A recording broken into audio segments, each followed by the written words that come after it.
स्वागत है आपका 5 की बात में। सबसे पहले किसान आंदोलन से जुड़ी खबर। किसान नवरीत सिंह की मौत की एसआईटी जांच की मांग पर दिल्ली हाई कोर्ट विचार करने के लिए अब तैयार है। ये खबर आई है कि एसआईटी जांच से की जो मांग है उसके लिए दिल्ली हाई कोर्ट तैयार है और दिल्ली हाई कोर्ट ने इसके लिए यूपी सरकार को भी नोटिस जारी किया है। साथ ही साथ दिल्ली पुलिस से इसकी स्टेटस रिपोर्ट मांगी गई है। एसआईटी बनाने की मांग को लेकर नवरीत के दादा ने याचिका दायर की थी।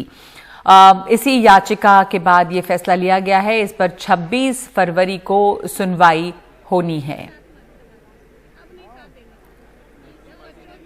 हमारे सहयोगी परिमल कुमार ने इस पर बात की है वकील वृंदा ग्रोवर से।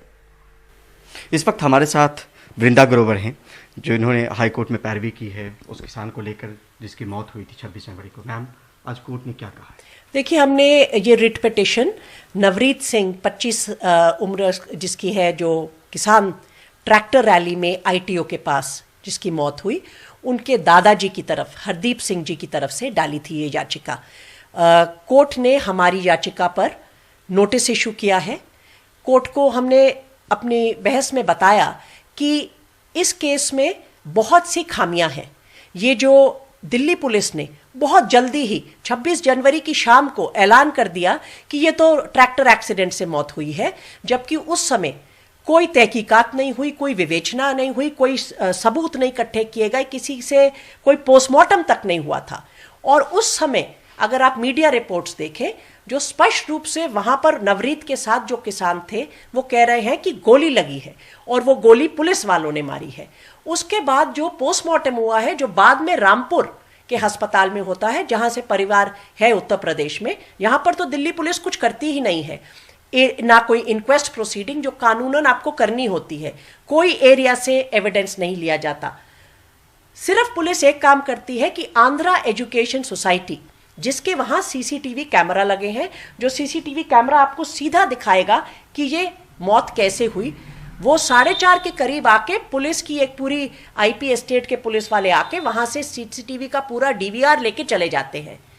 और बाद में पुलिस एक पर्टिकुलर वीडियो फुटेज रिलीज करती है, एक एंगल की, जिसमें आपको दिखता है कि वो ट्रैक्टर आके बैरिकेड में लग जाता है।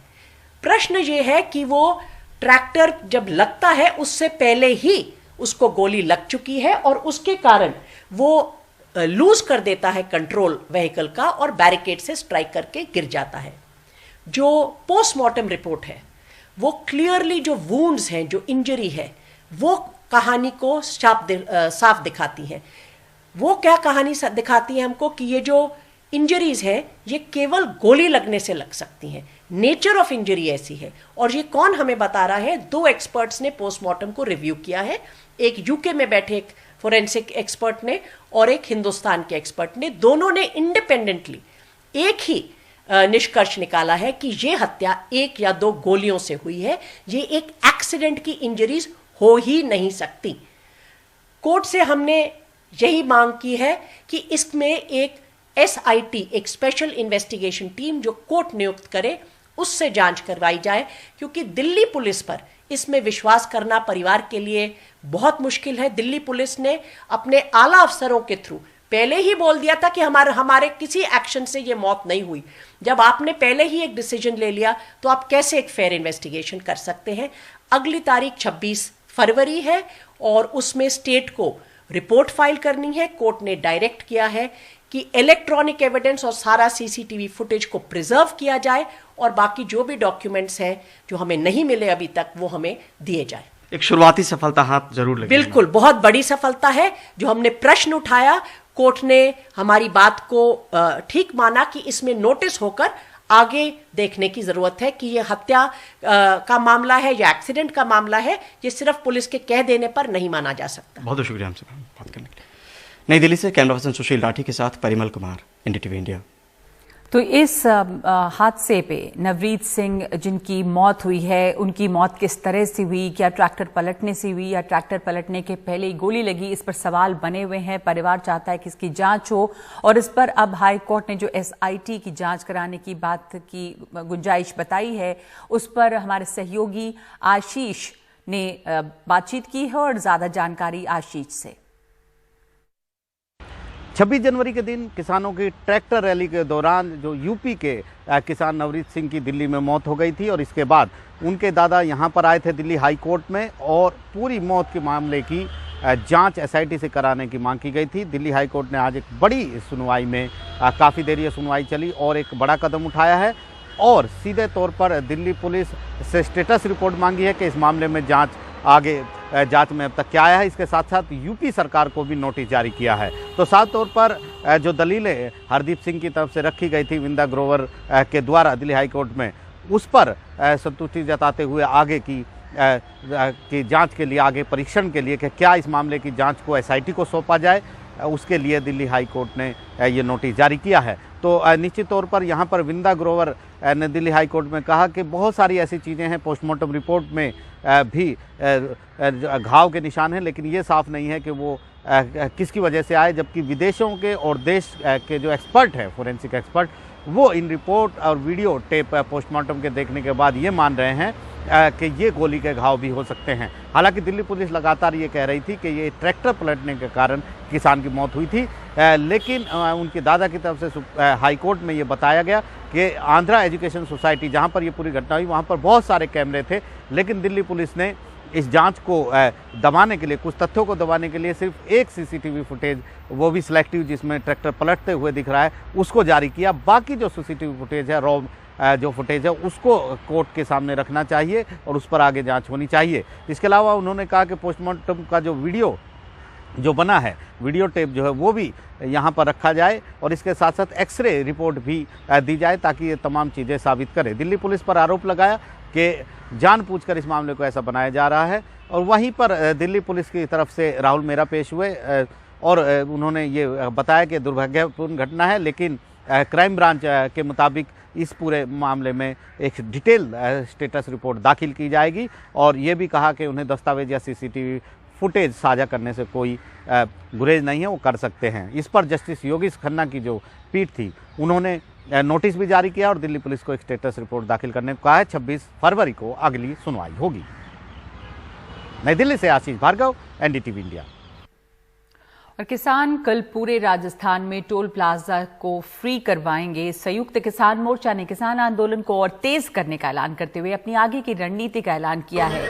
14 फरवरी को पुलवामा हमले में शहीद हुए जवानों के बलिदान को याद करते हुए मशाल जुलूस निकाला जाएगा। 16 फरवरी को सर छोटू राम जयंती के मौके पर किसान देश भर में एकजुटता दिखाएंगे और 18 फरवरी को दोपहर 12 से 4 बजे तक पूरे देश में रेल रोकी जाएगी। किसान नेता मंजी राय का कहना है कि सरकार पर दबाव बनाने के लिए वो ऐसा करने को मजबूर हैं। हमारे बुजुर्गों ने की, हमारे पुरखों ने की, सरकार के जो ये 542 एमपी है, ये हम भाई भाई हैं, माँ के 2 पूत हैं और पीढ़ियों तक यार। किसानों ने आगे की रणनीति का ऐलान कर दिया है। 18 तारीख को देश भर में ये रेल रोकने का कार्यक्रम करेंगे। उससे पहले 12 तारीख यानी कल ये राजस्थान में सारे टोल प्लाजा फ्री कराएंगे, जैसे कि हरियाणा और पंजाब में करा चुके हैं। 14 तारीख को ये लोग पुलवामा के शहीद लोगों के लिए कैंडल मार्च करेंगे, मशाले जलाएंगे और फिर छोटू राम की जयंती पर ये किसान एकजुटता दिखाएंगे। लेकिन सबसे बड़ा सवाल ये है, प्रधानमंत्री मोदी ने कल फिर पार्लियामेंट में कहा है कि जो टोल प्लाजा फ्री कराते हैं, टोल प्लाजाओं पे कब्जा करते हैं, जो मोबाइल टावर गिराते हैं, वो किसान नहीं हो सकते हैं। किसान आंदोलन जो है वो पवित्र आंदोलन है। मनजीत सिंह राय, पहले तो बताइए कि ये रेल क्यों रोक रहे हैं आप? आम जनता को समस्या होगी, रेल हमारे देश की लाइफलाइन है, क्यों चाहते हैं कि आपके आंदोलन में आम लोगों को समस्या हो? देखिए, हम आम लोगों को समस्या नहीं देना चाहते, लेकिन जो सरकार है वो कहीं ना कहीं ये समझ रहे हैं कि सोई पड़ी है। उसको जगाने के लिए, दबाव बनाने के लिए ये ऐसी कॉल देनी पड़ती है कि सरकार के ऊपर प्रभाव जाए, दबाव जाए। जो सरकार कह रही है कि केवल ये पंजाब का है, एक स्टेट का है, तो जब सब स्टेटों में दिखती है एजिटेशन, सब स्टेटों में ये आंदोलन होता है, तब सरकार मानेगी कि पूरे देश का आंदोलन है। उसके लिए जैसा कर रहे हैं। तो रेल रोको में क्या करेंगे आप लोग? बस 4 घंटे तक ट्रेन रोकेंगे। कितने से कितने बजे तक? 12 से 4 बजे तक। 18 तारीख को, ये 18 फरवरी को 12 से 4 तक 4 घंटे का हमारा जो प्रोग्राम है, ट्रेन रोको का। और राजस्थान में कल आप लोग टोल प्लाजा फ्री कराएंगे, तो उसमें आपके पास क्या क्या रणनीति है उसमें आपकी? उसमें जो राजस्थान के संगठन हैं सबने ये कल माना है संयुक्त किसान मोर्चा की मीटिंग में कि हम जो है सभी टोल फ्री कराएंगे जैसे पंजाब और हरियाणा में पहले हो चुके हैं। तो ये भी एक दबाव है कि सरकार को दिखे कि सभी स्टेटों में ये आंदोलन चल रहा है, क्योंकि सरकार झूठ बोल रही है बार बार कि ये आंदोलन एक स्टेट का है। तो इसलिए सरकार को जगाने के लिए कि ये सभी स्टेटों का है, इसलिए ऐसा बोल रहे हैं। प्रधानमंत्री मोदी तो कल भाषण से फिर भी उन्होंने ये वापस दिया कि आइए टेबल पर बैठकर बातचीत करते हैं। तो बातचीत कब करेंगे आप लोग?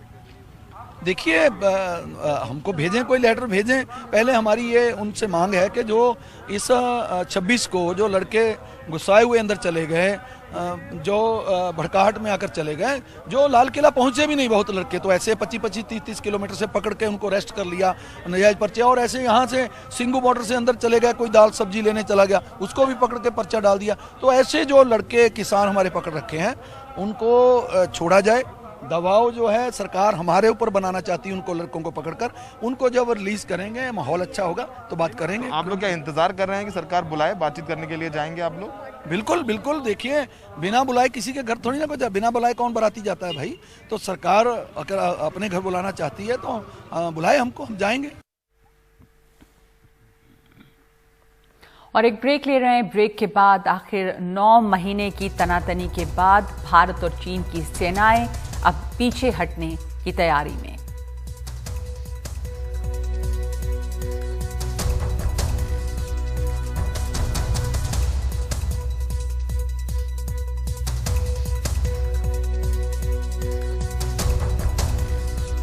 लेकिन आपको ब्रेक के पहले सीधे चलते हैं लोकसभा में। रक्षा मंत्री राजनाथ सिंह इस समय बयान दे रहे हैं। आरंभ हो गई है और अध्यक्ष महोदय सदन को इस बात की भी मैं जानकारी देना चाहता हूं कि मेरी अभी तक की जानकारी, माने स्टेटमेंट देने के लिए जब मैं सदन में आ रहा था तब तक की जो जानकारी है, मेरी अभी तक की जानकारी के अनुसार जो समझौता हुआ है उसका क्रियान्वयन अभी तक, मैं फिर से दोहरा, अभी तक ठीक तरीके से हो रहा है। अभी तक दोनों तरफ से सारी बख्तरबंद गाड़ियां अपने परमानेंट बेस पर वापस जा चुकी हैं, यह हमको जानकारी मिली। अध्यक्ष महोदय, मैं इस सदन को आश्वस्त करना चाहता हूं कि इस बातचीत में हमने कुछ भी खोया नहीं और आगे की बात नहीं बोलना चाहूंगा। अध्यक्ष महोदय, आगे की बात नहीं बोलना चाहता। मैं फिर से बात दोहरा,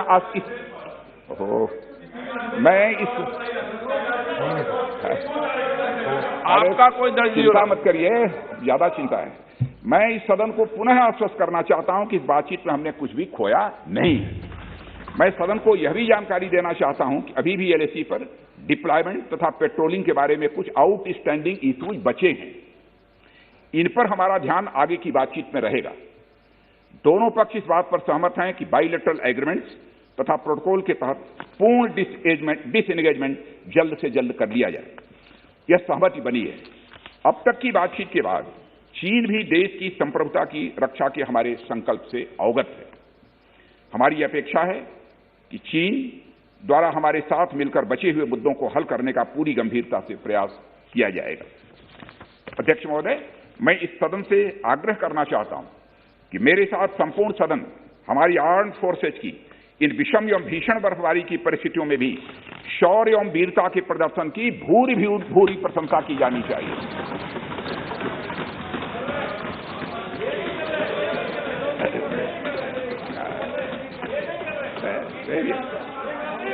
सभापति महोदय, अध्यक्ष महोदय, मैं यह भी कहना चाहता हूं कि जिन शहीदों के शौर्य और पराक्रम की नींव पर यह डिसएंगेजमेंट आधारित है, उन्हें देश सदैव याद रखेगा।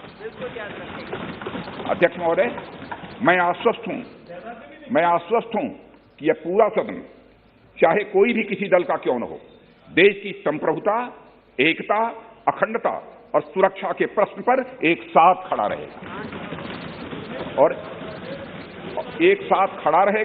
और एक स्वर से समर्थन करता है कि यह संदेश केवल भारत की सीमा तक ही सीमित नहीं रहेगा बल्कि पूरे विश्व तक जाएगा। अध्यक्ष महोदय, इन्हीं शब्दों के साथ आपको बहुत बहुत धन्यवाद देते हैं। Item number 22 Shri Rajkumar Singh.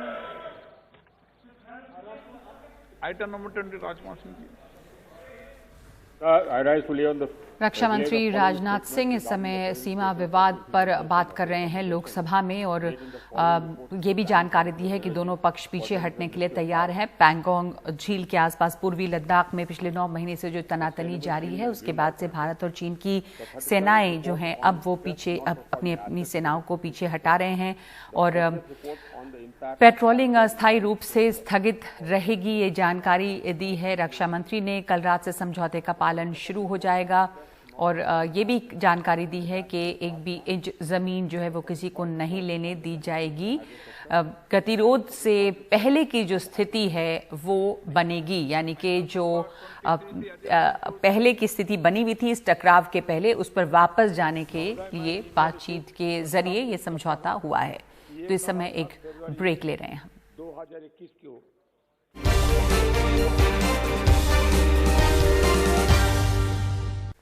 और आइए अब आपको एक बार फिर से सीधे ले चलते हैं लोकसभा, जहां पर अब राहुल गांधी बात कर रहे हैं कि इन तीन कानूनों का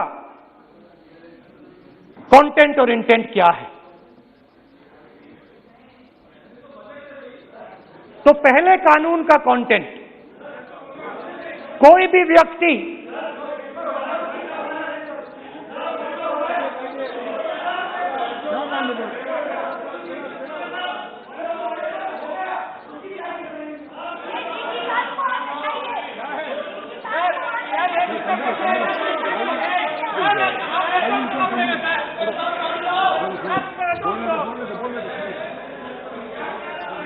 तो पहले कानून का कंटेंट क्या है? पहले कानून का कंटेंट है कि कोई भी व्यक्ति देश में कहीं भी कितना भी अनाज, सब्जी, फल खरीद सकता है, जितना भी खरीदना चाहता है खरीद सकता है। तो अगर खरीदी देश में अनलिमिटेड खरीदी होगी तो मंडी में कौन जाएगा? मंडी में कौन जाके खरीदेगा? तो पहले कानून का कंटेंट मंडी को खत्म करने का है। इसका लक्ष्य मंडी को खत्म करने का है। दूसरे कानून का कंटेंट क्या है कि बड़े से बड़े उद्योगपति जितना भी अनाज, जितना भी फल, जितनी भी सब्जी स्टोर करना चाहते हैं वो स्टोर कर सकते हैं, कोई लिमिट नहीं, जितना वो होल्ड करना चाहते हैं कर सकते हैं। दूसरे कानून का कंटेंट एसेंशियल कमोडिटीज एक्ट को खत्म करने का। दूसरे कानून का कंटेंट जमाखोरी को अनलिमिटेड तरीके से हिंदुस्तान में चालू करने का। अब तीसरा भी कानून है। तीसरा कानून का कंटेंट जब एक किसान हिंदुस्तान के सबसे बड़े उद्योगपति के सामने जाकर अपने अनाज के लिए, अपनी सब्जी के लिए, अपने फल के लिए सही दाम मांगे तो उसे अदालत में नहीं जाने दिया जाएगा। तीसरे कानून का कंटेंट आपको याद होगा,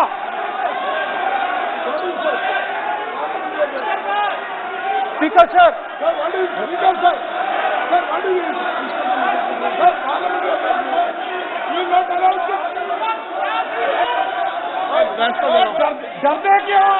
डरते क्यों? छोड़ो, तू हिलिया छोड़। स्पीकर सर, दादा स्पीकर सर, आप बजट, फैमिली प्लानिंग का, आप बजट पर बात,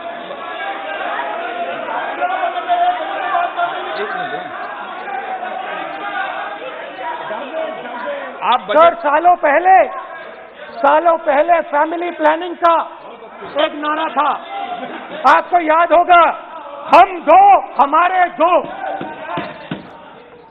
अब मैं इंटेंट की बात करता हूं। कानून के इंटेंट की बात। आज क्या हो रहा है, जैसे कोरोना दूसरे रूप में आता है वैसे ही ये नारा दूसरे रूप में आया है। आज इस देश को 4 लोग चलाते हैं। आप बजट पर चर्चा कर लें। बजट पे कर रहा हूं सर, बजट पे आ रहा हूं। 4 लोग चलाते हैं, हम 2 और हमारे 2। जैसे उस टाइम नाम सब जानते हैं, नाम सब जानते हैं। नो आप बोलो। आप डिस्टर्बेंस मत हम 2, हमारे 2। ये किसकी सरकार है? हम 2, हमारे 2 की। माननीय सदस्य इधर। तो आप आसन को पहले कानून का इंटेंट बताता हूं। आप आसन को संबोधित करें। पहले कानून का इंटेंट, माननीय सदस्य आप आसन कि हमारे 2 मित्रों में से एक जो सबसे बड़ा मित्र है उसको पूरे हिंदुस्तान के अनाज, फल और सब्जी को बेचने का अधिकार। ये है पहले कानून का इंटेंट। नुकसान किसका होगा? नुकसान ठेले वालों का होगा, नुकसान छोटे व्यापारियों का होगा, नुकसान जो लोग मंडी में काम करते हैं, लाखों लोग, उनका होगा।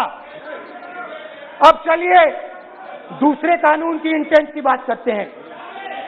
दूसरा कानून का इंटेंट दूसरे मित्र की मदद करने का है। दूसरे मित्र को पूरे देश में अनाज, फल और सब्जी की मोनोपोली दी जा रही है। आज दूसरा मित्र 40% हिंदुस्तान का अनाज अपने साइलों में रखता है। ये कांग्रेस पार्टी की बैठक नहीं है, ये सदन है। और अगर बजट में साइलोज में रखेगा, ये सभा नहीं है।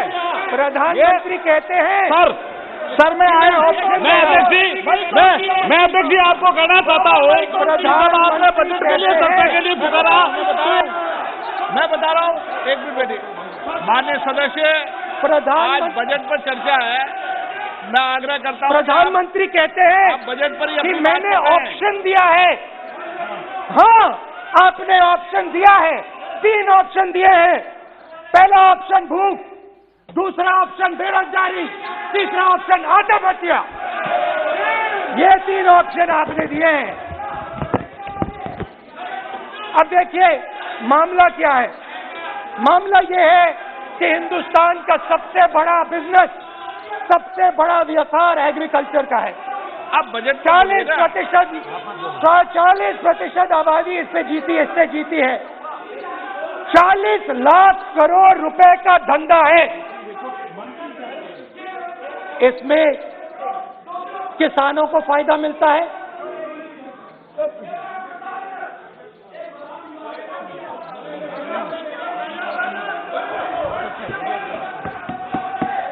तो दूसरे कानून का थोड़ा मैं इंटेंट समझा देता हूं।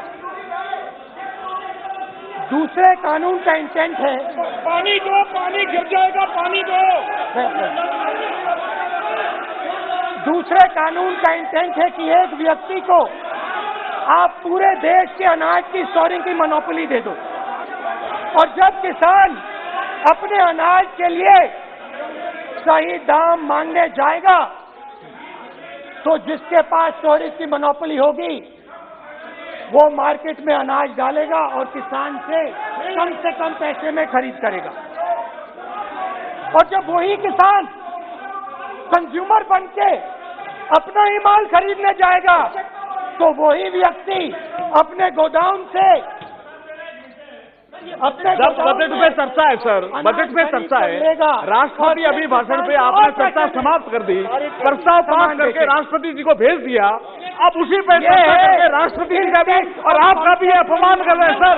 ये आपका भी अपमान कर रहे हैं, सबका भी अपमान कर रहे हैं सर। ये कि इस देश की जो रीढ़ की हड्डी है, किसान, मजदूर, छोटे दुकानदार, व्यापारी, उस रीढ़ की हड्डी को तोड़ के टुकड़े टुकड़े करके दो मित्रों को दे दो। Sir rule 218 sir rule 218 sir rule sir the debate on appropriation bill shall be restricted. The debate on appropriate bill shall be restricted to the matters of the public importance or administrative costly employed in the grants covered by the bill which have not already been raised while the relevant demands of grants are under consideration. I would like to remind him that he should restrict his speech to the budget. Number 2, and he is claiming that 40% of the groceries and other things, vegetables, they are kept in Adani's and Ambani's place. Let him prove that. Where from? He should place it on the table. He should place it on the table. Where can he get all these documents? Where statistics कहाँ से आए?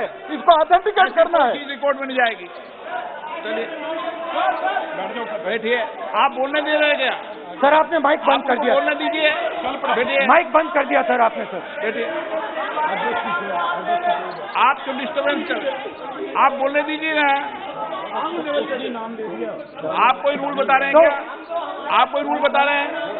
अधीर रंजन जी, अधीर रंजन जी, अधीर रंजन जी को बता जाए.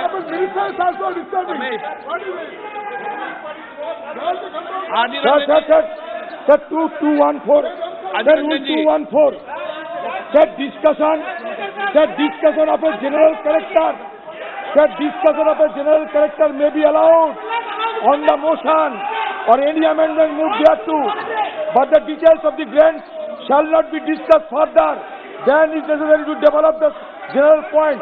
Sir, discussion on general point is allowed. So discussion, it is the discussion on general point. Discussion of general point is allowed in the rule book. Discussion of general point. अच्छा budget में क्या agriculture मुद्दा नहीं है? Budget में क्या agriculture मुद्दा नहीं है? तो बजट में जब एग्रीकल्चर मुद्दा है तो बजट में क्यों चर्चा नहीं हो सकता एग्रीकल्चर? दादा, point of order is simple. You listen to this, sir. Please. 349. It says, while the house is sitting, a member, 2, shall not interrupt any member while speaking by disorderly expression or noises or in any other disorderly manner. While Honorable Member Rahul Gandhi is speaking, सबको disturb कर रहा है.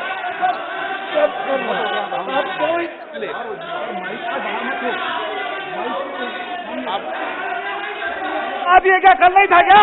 कल नहीं था.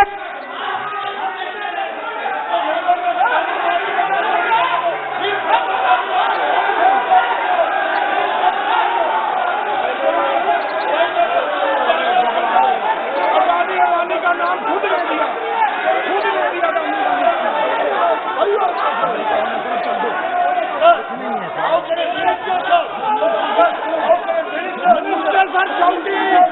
मंत्री क्यों डाल रहे हैं? मंत्री ऐसा कभी हुआ नहीं. मंत्री भाग रहे हैं, रूल बुक ढूंढ रहे हैं.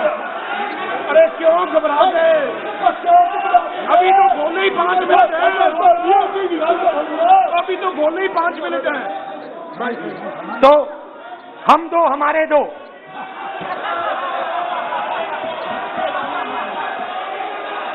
वो आपको याद होगा वो फोटो होती थी 4, हम दो हमारे दो.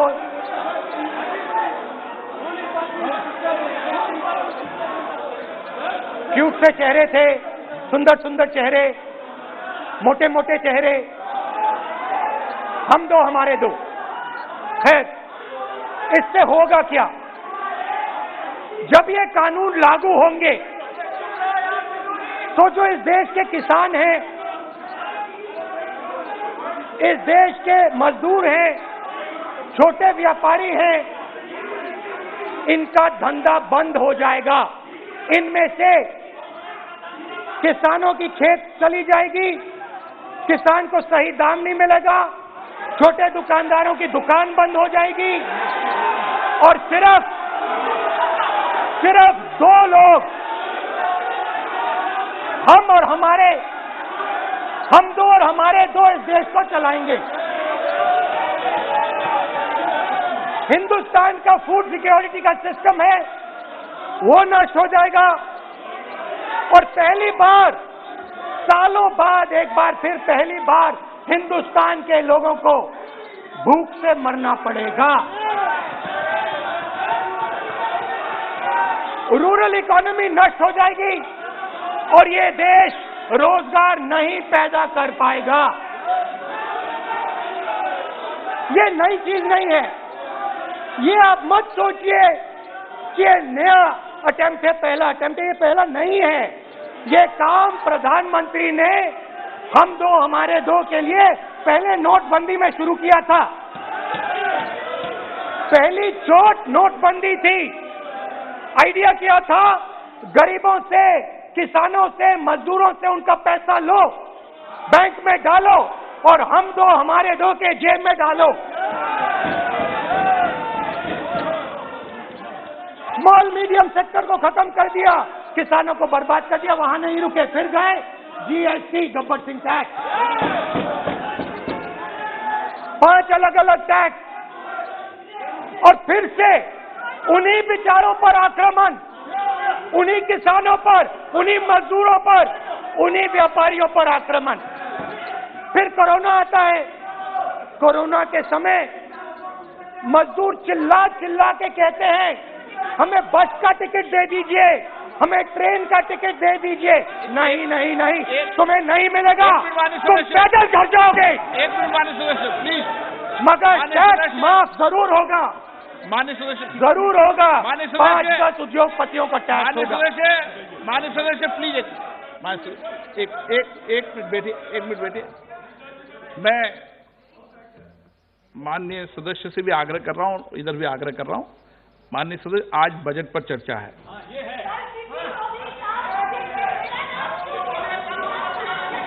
चलो चलाओ। मैं आ रहा हूं सर बजट पे। सर मैं आ रहा हूं बजट पे। मैं सर 5 मिनट में बजट पे आ रहा हूं। मैं फाउंडेशन लगा रहा हूं अभी। फाउंडेशन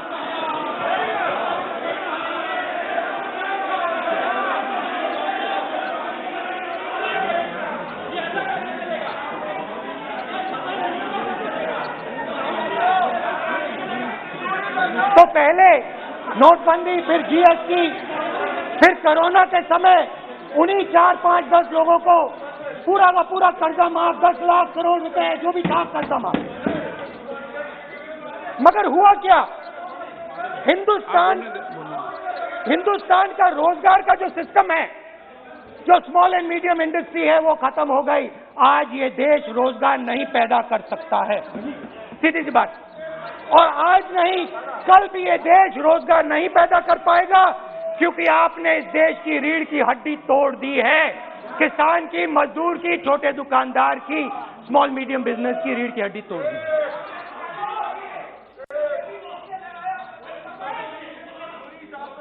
मगर ये मत समझिए कि ये किसानों का आंदोलन है।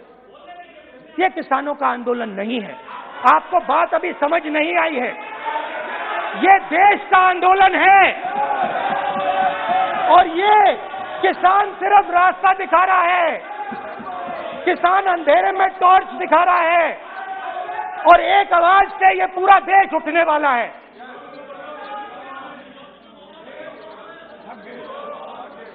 पूरा देश एक आवाज से हम दो हमारे दो के खिलाफ उठने जा रहा है।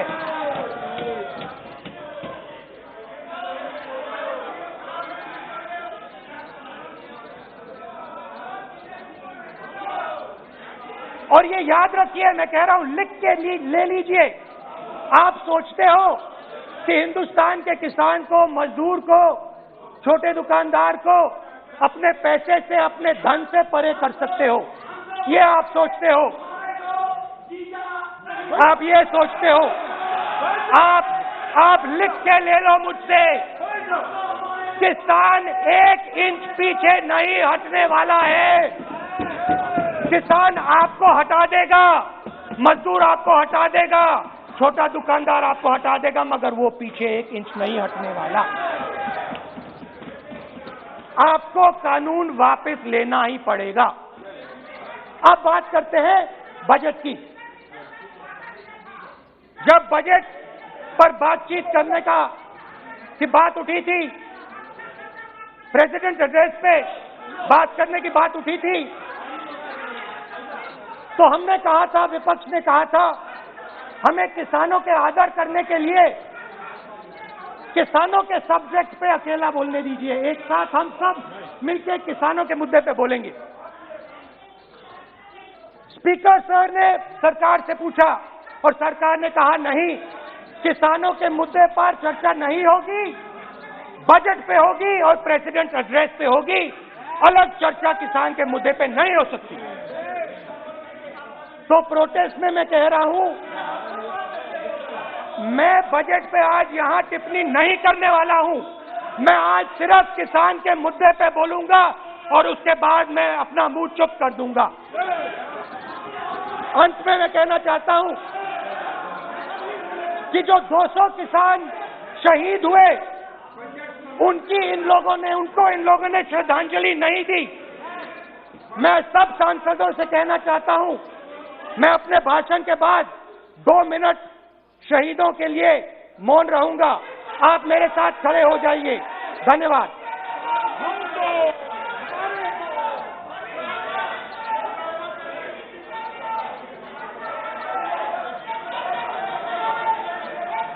एक मिनट, आप बैठो। एक मिनट, माननीय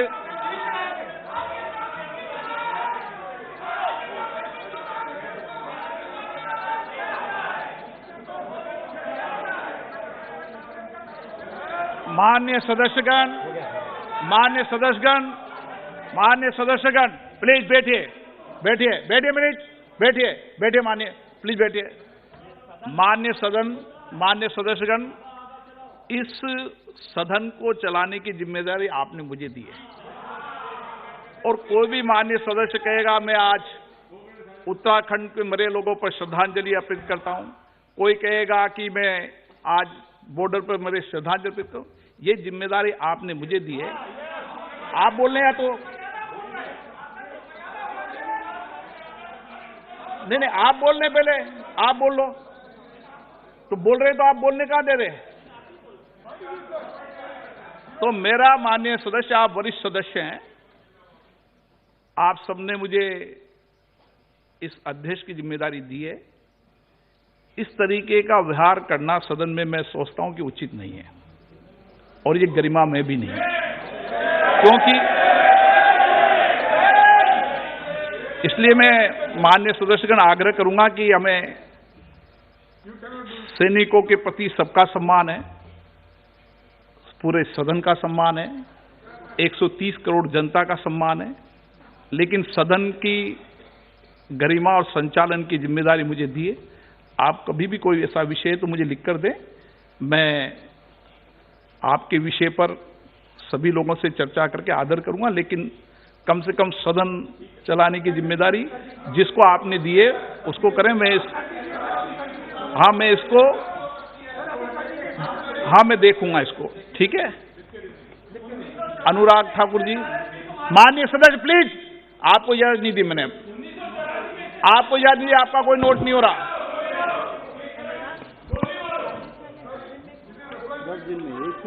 जनता मारती है ना आप लोगों को। नहीं, बजट खत्म, इंटरवीन कर रहे हैं, इंटरवीन कर सकते हैं मंत्री। वो पेपर लेके बैठा मैं लिखने के लिए। चर्चा के बीच में राज्य मंत्री के रूप में इंटरवीन कर रहे हैं। बजट पे बोलेंगे वे। धन्यवाद अध्यक्ष और मैं मंत्री जी से अपेक्षा करूं बजट पे बोले। धन्यवाद अध्यक्ष जी, आपने मुझे बजट पर इंटरवीन करने का अवसर दिया। मुझे तो लगा था कोई वरिष्ठ सदस्य मुझसे पहले बोल रहे हैं, उसको इस सदन की रूल्स की जानकारी भी होगी और ये भी पता होगा कि जब एक एक विषय पर चर्चा पहले हो जाए इस बजट पर, यानी कि उस विषय पर दोबारा चर्चा वापस नहीं होती। तो इस समय अनुराग ठाकुर बजट पर इंटरवीन कर रहे हैं, पर इससे पहले जब राहुल गांधी ने बात शुरू की तो बजट पर आए उससे पहले उन्होंने तीनों कृषि कानून को एक एक करके गिनाया और बताया कि कैसे तीनों कृषि कानून जो हैं वो किन लोगों के लिए हैं। उन्होंने बार बार हम और हमारे का जिक्र किया, यानी कि सिर्फ 2 लोगों को इससे फायदा है, इस बात का इशारा उन्होंने हर बार किया और ये कहा कि चाहे कुछ भी हो जाए किसान जो हैं वो हटने वाले नहीं हैं आंदोलन से, तो सरकार को ये कानून वापस लेने होंगे। और क्या इन तीनों कानूनों का नुकसान है, इस बात को राहुल गांधी ने सबके सामने रखा है। समय एक ब्रेक ले रहे हैं। देश में भी कम रहते हैं।